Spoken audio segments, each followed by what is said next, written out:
Hello, ladies and gentlemen. I am the Victorian Cowboy, and welcome.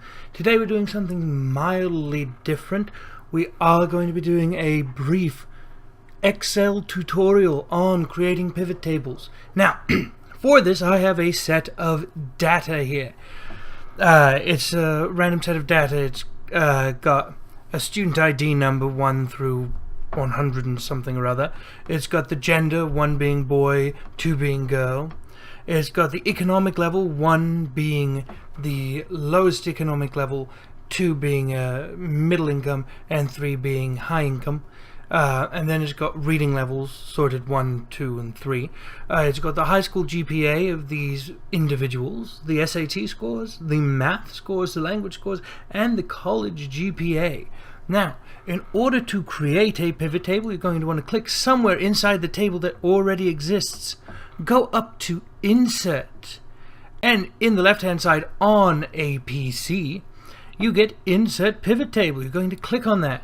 Your data should be set up perfectly well with the table range and whatnot, so that shouldn't need to be messed with as long as your cursor was clicked inside the table. Now you're going to go, you want a new worksheet, you're going to click OK on that. And it takes you to a brand new worksheet with that table's data all piled away somewhere. Now, on the right hand side you will see you've got all those headings from the first page, the original data set. So, for us, we're going to use the row column as gender.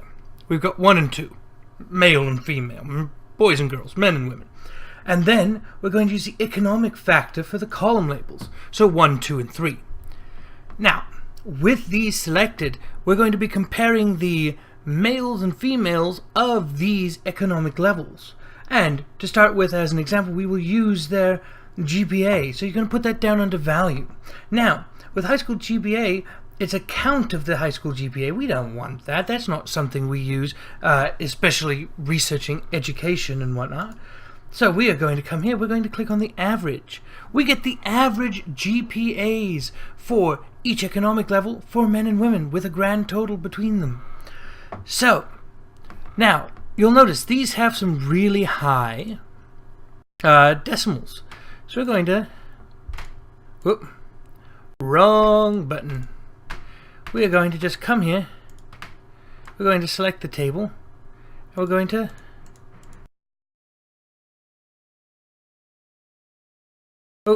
wrong way.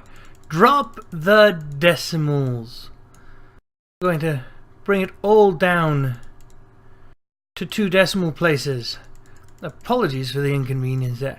Sometimes it gets a little wonky. We want it at 2 decimal places. That is the useful one. As we bring them all down to 2 decimal places, it becomes very readable. We can actually take a look at the data and see what's going on here. Now, one thing you will notice almost automatically is the higher the income level, the better the GPAs were. The lower the income level, the lower the GPAs were. Things like that.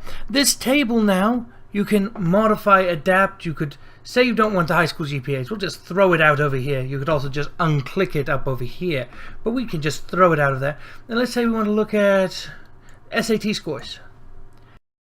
Again, you can come through, it should be set to 2 decimal places, and you can see, oh, wait a minute, it's on sum again. So we've got to come down here, click on the drop-down menu, value field, average. Now we've got to come back here and drop down to 2 decimal places on almost all of them again. Well, actually, on only 2 of them. That's quite nice. And you will see that now you can look at the average SAT scores for men in a low-income situation. You can look at it for women in a low-income situation, middle income, high income, whatever the case may be. And you can look at the grand totals here to go, oh, well, low income across the board is less than higher economic status. So it's really useful. And you'll notice that the table is set up in a way that with minor modifications you can get yourself a very useful APA table that you can then apply to your paper when needed.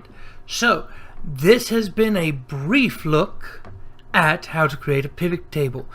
Now, the last trick I'm going to show you, not necessarily related to pivot tables, though it does come up on it, is if you want to sort out your initial dataset by some values, you go to Data, you're going to click on Filter, and then if you click on one of these, let's say high school GPA, we're going to sort smallest to largest. Now we can see everything, they're all sorted smallest to largest, and they're all the same thing in the rows. As in, these rows stuck together, so it's a super useful little trick for analyzing some of this data if you just want to look at a blank data set.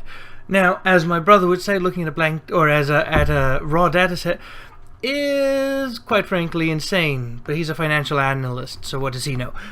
Anyway, these were just a couple of helpful tips I've gathered. We're going to just resort this back to smallest to largest. Now they're in order again. But this is how you create a pivot table. If you have anything you'd like to know, please feel free to leave a comment and tell us what you think. Thank you, and have a good one. Well, ladies and gentlemen, this is the end of our video. We do hope you've enjoyed it. If you have, give us a like, comment, subscribe. Let us know what you thought, and as always, have a good one.